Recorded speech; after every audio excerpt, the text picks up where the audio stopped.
O sige ha, pangako 20 pesos. Ito, ano kaya ito? Okay. Ito dati ang sinabi, mga ka-clear. O, sige. Ay, sorry. In importing rice to a tariff system where rice can be imported more freely.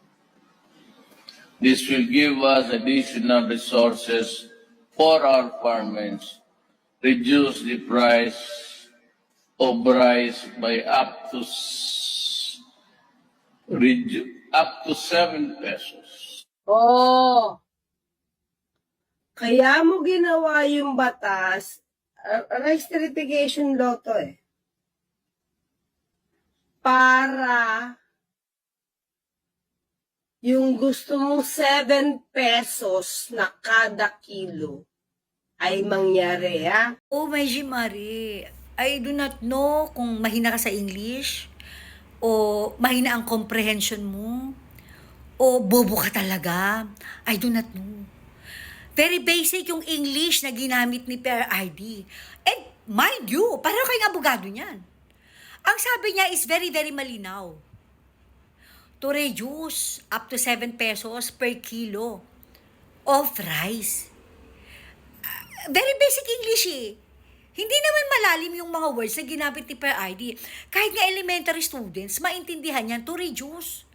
Mabawasan ng up to 7 pesos per kilo ng bigas. Hindi sinabi na gagawin kong 7 piso ang kilo ng bigas. Ang sabi, malinaw na malinaw mga ka-clear, to reduce up to 7 pesos per kilo of rice. Napakahina mong umintindi, napaka-basic ng English. Alam mo, this is just a warning, this is just a friendly advice for those of you na baka nangangailangan ng abogado. Pag-aralan yung mabuti, itong si Attorney Claire Castro. Actually, kumari ko yan eh. Pinsan yan ni Franz Castro, sabi ni VP Sara. Pag-aralan yung mabuti, kung ganyang klase ng abogado, ang kukuhain nyo. Very simple English, okay? Hindi niya naintindihan. Very basic yung naging statement, very simple, napakadaling unawain yung naging statement ni PRRD, pero hindi naintindihan nitong si Claire Castro. Ano ba? Bobo ka ba? Mahina ka sa English? Mahina ang comprehension mo? O dahil bayad ka? Kaya binabaluktot mo yung sinabi ni PRRD para lang mapasama siya? Kasi, kung di ka ba naman talaga stupida, mapapanood ito o napapanood ito ng maraming tao. At kahit ulitin naming panoorin yung naging statement niya sa SONA ni PRRD, malinaw na malinaw eh. To reduce up to 7 pesos per kilo of rice. And by the way, yung sinabi mong ginawa niya yung batas na to para gawing 7 piso yung kilo ng bigas, huy, presidente yan, pumipirma lang yan. Pero hindi siya yung gumagawa ng batas. Putang ina ka, abogada ka. Tapos, hindi mo alam yun? Ano ba, bobo ka ba? O mahina ang comprehension mo, o mahina ka sa English?